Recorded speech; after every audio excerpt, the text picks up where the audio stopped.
Good morning students. आज हम लोग यूनिट 6 ट्रायंगल एक्सरसाइज 6.1 क्लास 10 के लिए पढ़ने जा रहे हैं। सबसे पहले ट्रायंगल्स मीन्स होता है त्रिभुज। त्रिभुज के बारे में जो है आपको पढ़ने से पहले आपको जानना होगा कि त्रिभुज किसे कहते हैं, त्रिभुज के कौन कौन से प्रकार होते हैं। इसके लिए जो हम आपको पहला पॉइंट स्टार्ट करने जा रहे हैं ना कि त्रिभुज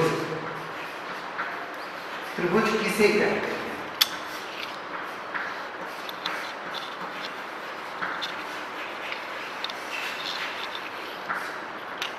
तो हम इस त्रिभुज की परिभाषा देते हैं कि तीन भुजाओं से घिरी हुई आकृति को त्रिभुज कहते हैं। तीन भुजाओं से घिरी आकृति को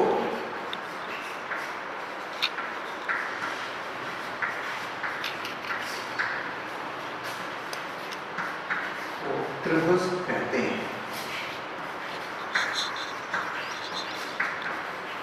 अभी त्रिभुज के प्रकार आता है इसके बाद कि त्रिभुज की, तो हम त्रिभुज के प्रकार जो है कोणों के और भुजाओं के आधार पर करते हैं।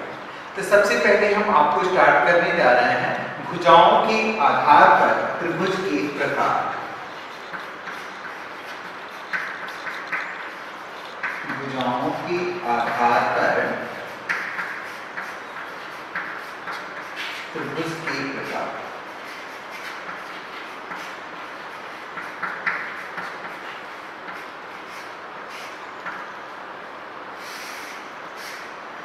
भुजाओं के आधार पर त्रिभुज तीन प्रकार के होते हैं। पहला होता है समबाहु त्रिभुज।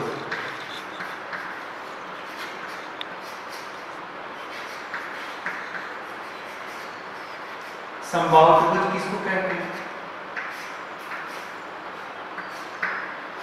इसको इंग्लिश में इक्विलैटरल ट्रायंगल बोलते हैं। जिस त्रिभुज की जो है तीनों भुजाएं बराबर होती हैं उस त्रिभुज को हम समबाहु त्रिभुज कहते हैं। जैसे मान लीजिए त्रिभुज है, त्रिभुज की ए बी सी, अगर A B is equal to B C is equal to C, अर्थात त्रिभुज की ये तीनों भुजाएं अगर बराबर होती हैं तो इस त्रिभुज को हम समबाहु त्रिभुज कहते हैं। दूसरा आता है समद्विबाहु त्रिभुज। समद्विबाहु त्रिभुज आपको इसके नाम से ही पता चल जाता है कि इसकी परिभाषा क्या होनी चाहिए। सम मीन्स होता है बराबर, द्वि मीन्स दो, बाहु मीन्स भुजा। मतलब वह त्रिभुज जिसकी दो भुजाएं बराबर होती हैं उसे हम समद्विबाहु त्रिभुज कहते हैं। जैसे मान लीजिए ए है, समकोण त्रिभुज हमने एक बनाया ए बी सी। अगर ए बी जो है बराबर हो बी सी के और नॉट इक्वल टू सी ए, और यह सी ए के बराबर न हो, अर्थात जिस त्रिभुज की ये दो भुजाएं बराबर होंगी ये तीसरी भुजा बराबर न हो, केवल दो भुजाएं बराबर हो, तो ऐसे त्रिभुज को हम समद्विबाहु त्रिभुज कहते हैं। तीसरी त्रिभुज आती है विषमबाहु त्रिभुज।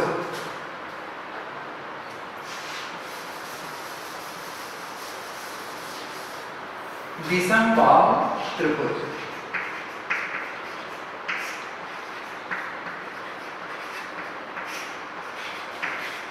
विषम मीन्स होता है विसंगत, अर्थात उसमें कोई भी है समानता न हो, उस त्रिभुज को हम विषमबाहु त्रिभुज कहते हैं। अर्थात वह त्रिभुज जिसकी तीनों भुजा अलग अलग माप की होती है। मान लीजिए ये भुजा है, ये भुजा हो गई और ये भुजा, इसको हम नाम देते हैं ए बी सी। इसमें देख रहे हैं A B is not equal to B C is not equal to C, अर्थात यह भुजा और ये भुजा तीनों में कोई समानता न हो, अर्थात तीनों भुजाएं जो अलग अलग माप की हों, तो इस त्रिभुज को हम कहते हैं विषमबाहु त्रिभुज। ये आपको जो है भुजाओं के आधार पर त्रिभुज के 3 प्रकार हमने बताया। पहला समबाहु त्रिभुज, दूसरा समद्विबाहु त्रिभुज, तीसरा हो गया विषमबाहु त्रिभुज। इसी प्रकार से कोणों के आधार पर भी जो है त्रिभुज का वर्गीकरण किया गया है। कोणों के आधार पर त्रिभुज की प्रकार।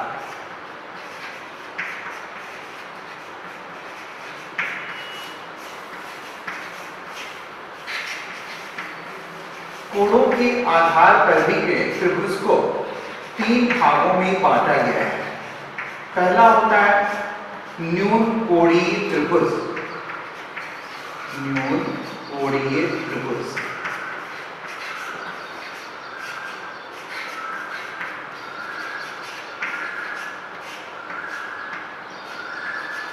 इसको हम एक्यूट ट्रायंगल। तो न्यूनकोणीय त्रिभुज किसे कहते हैं? वह त्रिभुज जिसका जो है एक कोण जो होता है वह न्यून कोण होता है। मतलब न्यून कोण का मतलब हो गया कि लेस देन 90 डिग्री, 90 अंश से छोटा होता है। ऐसे त्रिभुज को हम न्यूनकोणीय त्रिभुज कहते हैं। दूसरा इस पर आता है समकोणीय त्रिभुज। समकोणीय त्रिभुज समकोण मीन्स होता है राइट एंगल। इसको बोलते हैं ए इक्वल टू 90 डिग्री। मतलब वह त्रिभुज जिसका एक कोण जो होता है वह 90 अंश का होता है, उसको हम समकोणीय त्रिभुज बोलते हैं। समकोण त्रिभुज की परिभाषा क्या हो जाती है कि वह 3 भुजाओं से घिरी हुई वह आकृति जिसका एक कोण जो 90 अंश का होता है उसे समकोणीय त्रिभुज कहते हैं। तीसरा कोण होता है इसमें अधिक कोणीय त्रिभुज। अधिक कोणीय त्रिभुज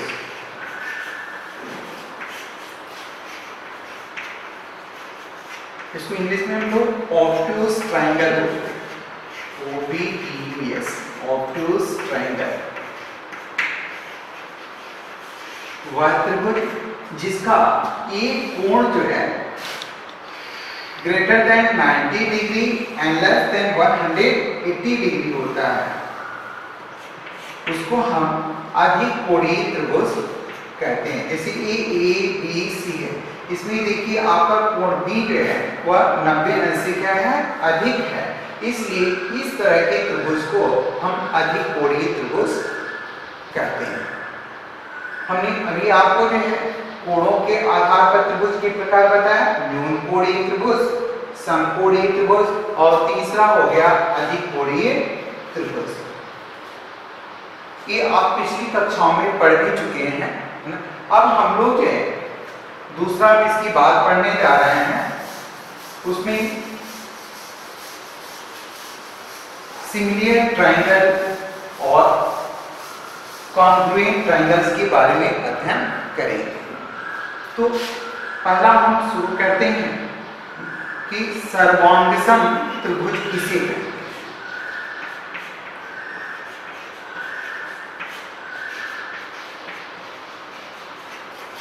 कॉन्ग्रुएंट ट्रायंगल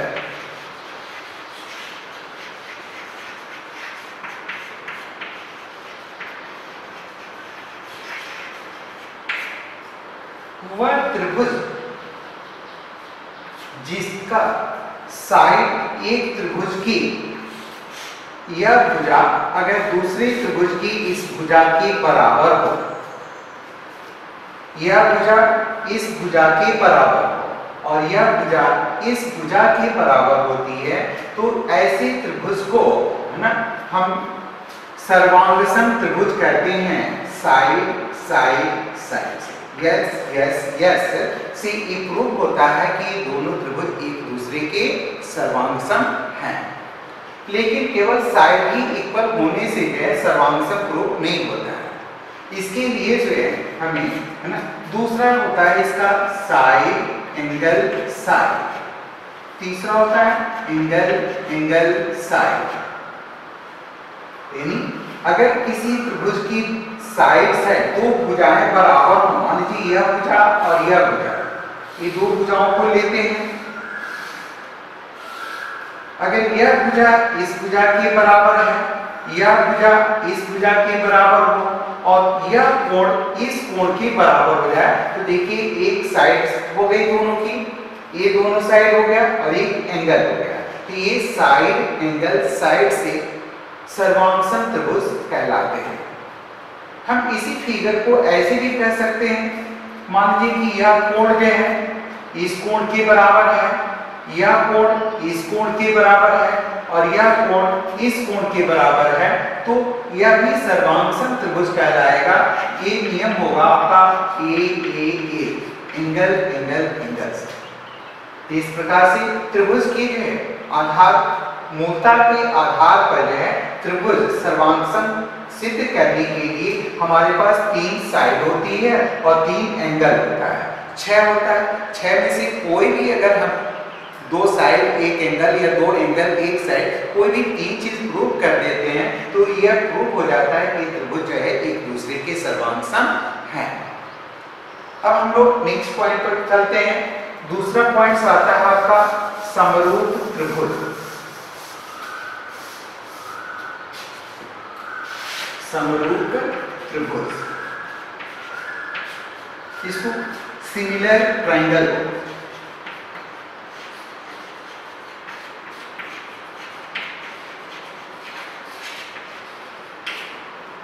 आप ध्यान देंगे सिमिलर ट्रायंगल्स और सर्वांगसम त्रिभुज, इन दोनों में आपको अंतर जानना है। समरूप त्रिभुज में क्या होता है, यह त्रिभुज मान लीजिए कि ये हमने एक त्रिभुज बनाया, दूसरा त्रिभुज हम थोड़ा सा बड़ा बनाते हैं इससे।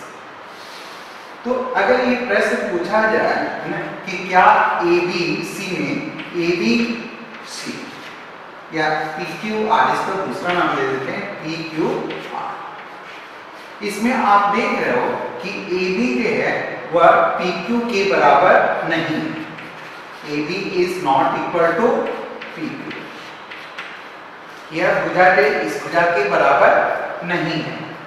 दूसरा देख रहे हैं कि BC is not also equal to QR, कि BC भी QR के बराबर नहीं है और AC is not equal to PR, AC भी PR के बराबर नहीं है।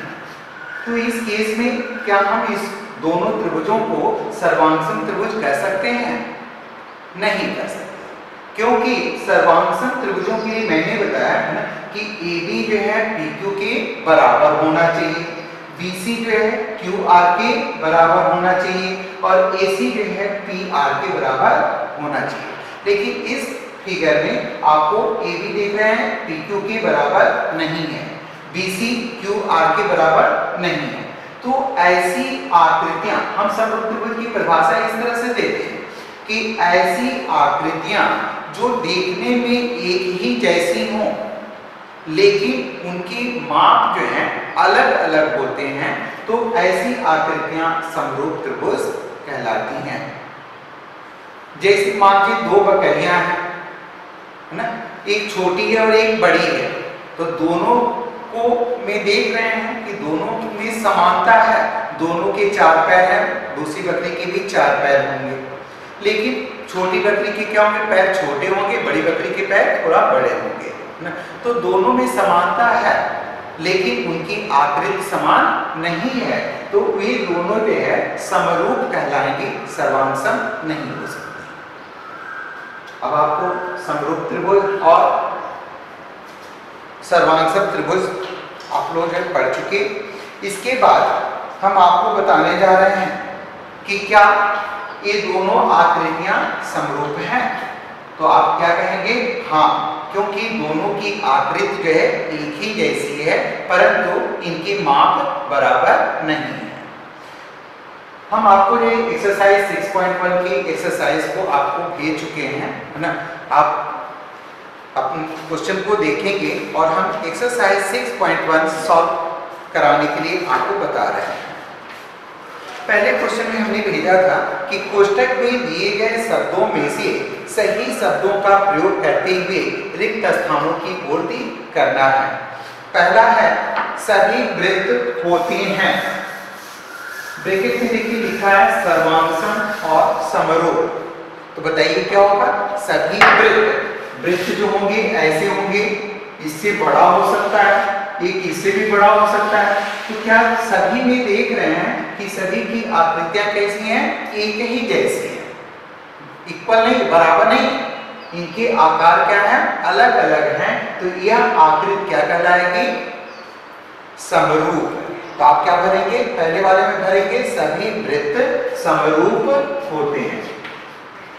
पहली क्वेश्चन में फर्स्ट हो गया, पहली में भरेंगे कि सभी वृत्त समरूप होते हैं। दूसरा पॉइंट शुरू हो रहा है सभी वर्ग, हम आपको फिगर के द्वारा समझाते जा रहे हैं। सभी वर्ग जो है होते हैं समरूप या सर्वांगसम। तो सभी वर्ग बनाएंगे तो वर्ग किसको कहते हैं? A closed figure bounded by 4 line segments in which all the sides are equal। अर्थात वर्ग 4 भुजाओं से घिरी हुई वह आकृति होती है जिसकी सभी भुजाएं क्या होती हैं? बराबर होती हैं। तो अगर हम कोई भी वर्ग 4 सेंटीमीटर का बनाए, 5 सेंटीमीटर का बनाए, 7 सेंटीमीटर का बनाए, सभी की भुजाएं क्या होंगी? बराबर होंगी। सभी की भुजाएं बराबर होंगी यदि उनकी आकार क्या हो जा रहा है? अलग हो जा रहा है। तो इस त्रिभुज इस प्रकार की आकृति को हम कौन सी आकृति कहेंगे? समरूप। क्या इन दोनों को हम सर्वांगसम कर सकते हैं? नहीं कर सकते, क्योंकि इनकी दोनों की आकार क्या है? अलग अलग हैं। जबकि सर्वांगसम में जो है सभी आकृतियां जो होती हैं एक दूसरे के बराबर होती हैं। तीसरा पॉइंट आता है सभी डैश त्रिभुज समरूप होते हैं। तो अगर त्रिभुज बनाएंगे तो कोई अधिक कोणीय होगा, कोई न्यून कोणीय होगा। तो इसमें दो चीज पूछ रहा है। पहला प्रश्न पूछा है कि समद्विबाहु होंगे या समबाहु होंगे। समबाहु त्रिभुज में क्या होता है कि छोटा त्रिभुज बने या बड़ा त्रिभुज बने, ये सभी की भुजाएं क्या होती हैं? बराबर है। तो ये बराबर आकृति वाले त्रिभुज जो है ये कहलाएंगे आपके समबाहु त्रिभुज। तो सभी समबाहु त्रिभुज क्या होते हैं? समरूप होते हैं। चौथे वाले पॉइंट्स में आप लोग भरेंगे भुजाओं को समान संख्या वाले दो बहुभुज समरूप होते हैं। पहला दिया है उनके संगत कोण ये कहलाते हैं। ये संगत कोण क्या होते हैं? बराबर होंगे और समानुपाती होंगे। अगर मान लीजिए ये 2 सेंटीमीटर का है, ये 4 सेंटीमीटर का है, तो 2/4 इसमें अनुपात होगा। दोनों में कितने का अनुपात हो गया? 1/2 का। तो अगर इनके अनुपात जो है समान हो तो भी ये क्या कहलाते हैं? समानुपाती कहलाएंगे। तो पहले में भर दिए आपने समरूप, दूसरे में भरा आपने समरूप, तीसरे में होगा समबाहु,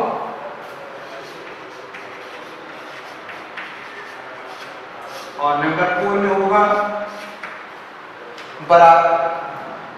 बराबर एवं समानुपाती।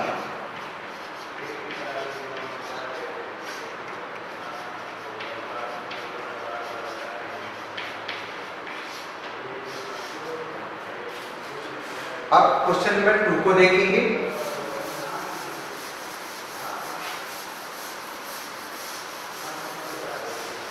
क्वेश्चन नंबर 2 में लिखा है कि निम्नलिखित युग्मों के 2 भिन्न-भिन्न उदाहरण देना है।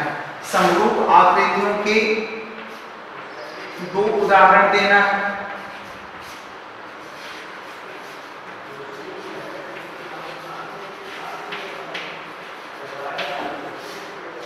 समरूप आकृतियां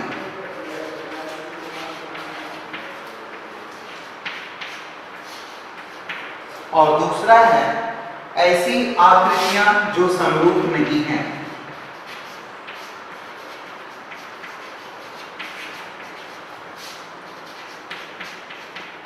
जो समरूप नहीं है, तो इसकी उदाहरण क्या आप देंगे?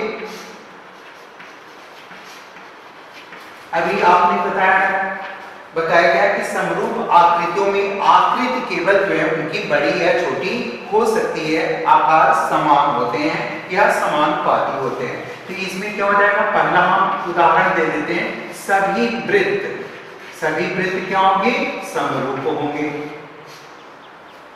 दूसरा अभी आपको बताया गया है सभी समबाहु त्रिभुज एक समरूप होंगे। और इसमें पूछ रहा है दूसरे क्वेश्चन में कि ऐसी आकृतियां बतानी है जो समरूप नहीं है, अर्थात दोनों की आकृति में कोई जो है ना समानता नहीं है। जैसे मान लीजिए एक त्रिभुज हो गया और दूसरा बॉल है यहाँ पर, तो क्या इन दोनों के आकार में कोई समानता है, नहीं। तो ऐसी आकृतियां जो है वह कहलाती हैं समरूप नहीं है। पहला क्या हो जाएगा, त्रिभुज तथा वृत्त, त्रिभुज तथा वृत्त। और भी बता सकते हैं, दूसरा उदाहरण हम देते हैं। दूसरी उदाहरण है एक वृत्त और एक वर्ग, दोनों की आकृति में कोई समानता है, नहीं है। तो ये आकृतियां भी कहलाएंगी समरूप आकृति नहीं कहलाएंगी। ये हो जाएगा पहले में वृत्त और दूसरे में हो जाएगा वर्ग। आपको दो उदाहरण पूछा है, दो उदाहरण दिया गया। तीसरे प्रश्न में कह रहा है कि क्वेश्चन नंबर 3 के लिए देखें,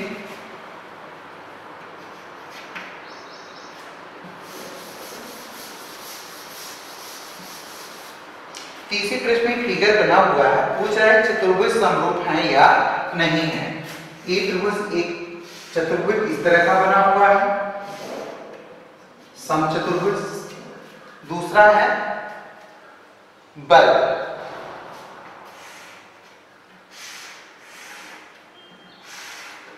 इन दोनों आकृतियों में इसकी वैल्यूज दिया हुआ है PQRS, PQRS। इसका माप दिया है 1.5 सेंटीमीटर, 1.5 सेंटीमीटर, 1.5 सेंटीमीटर, 1.5 सेंटीमीटर। यानी ऑल द साइड्स इसमें क्या है, इक्वल है। दूसरी आकृति है, इसमें ABCD, इसमें दे रहा है 3 सेंटीमीटर भी, BC is equal to also 3 centimetre, 3 centimetre and 3 centimetre. तो ये दोनों त्रिभुज क्या समरूप हैं? तो हम क्या कहेंगे, हाँ लिखेंगे दोनों आकृतियां समरूप हैं।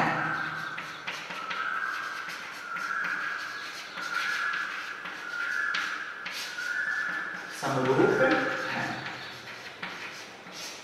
क्यों? माप तो दोनों की देख रहे हैं कि अलग अलग है, दोनों के आकार भी अलग अलग हैं, फिर भी ये समरूप क्यों है? हमने अभी बताया आकृतियों में अगर समानता होती है तो ये आकृतियां समरूप आकृति कहलाती हैं। जैसे आप यहाँ पर देख रहे हो कि PQ और इसकी तुलना हम AB से कर दें तो PQ by AB हो जाएगा। PQ की वैल्यू कितना दिया है, 1.5/3। हम डेसिमल को चेंज करते हैं, एक डेसिमल हटाते हैं तो आपको मालूम है 10 से मल्टीप्लाई करते हैं, तो 10 से मल्टीप्लाई करने पर ये दशमलव संख्या यहाँ पर एक अंक यहाँ आ जाती है, ये हो जाएगा 15। और भाई नीचे कितना हो जाएगा, जब नीचे ऊपर 10 से गुणा करते हैं तो नीचे भी 10 से गुणा करते हैं तो 3 हो जाएगा आपका, 3 10 जा 30। अर्थात दोनों में कितने का अनुपात हो गया, 1/2। 15 1 जा 15, 15 2 जा 30, तो ये आपका हो गया 1/2। अर्थात हम देख रहे हैं कि PQ और AB में एक संबंधी 2 का अनुपात है। तो फिर हम आगे जो है विभिन्न आकृतियों को भी चेक करेंगे, भुजाओं को, कि क्या सभी आकृतियां 1/2 के समानुपात में है या नहीं है। तो इसके लिए हम क्या करेंगे, फिर QR से देखेंगे कि QR और BC में समान अनुपात है कि नहीं है। तो इस प्रकार से देख रहे हैं सभी आकृतियों में भुजाओं की माप बराबर दिया हुआ, तो 1.5 हो जाएगा 3। डेसिमल चेंज करेंगे तो हो जाएगा आपका 15/30। ये भी आ गया 1/2। अर्थात इसमें भी इस भुजा में और इस भुजा में भी एक संबंधी दो का ही अनुपात है। चूंकि सभी के माप बराबर हैं तो सभी में एक संबंधी दो के ही अनुपात मिलते जा रहा है। तो ऐसी आकृतियां जिनकी भुजाओं में समान अनुपात होता है वे आकृतियां भी जो समरूप आकृति कहलाती है। अब इस एक्सरसाइज को कॉपी पर कर लेंगे। पुनः कल 6.2 के लिए हम आपको एक्सरसाइज भेज देंगे। आप क्वेश्चन एक्सरसाइज 6.2 कल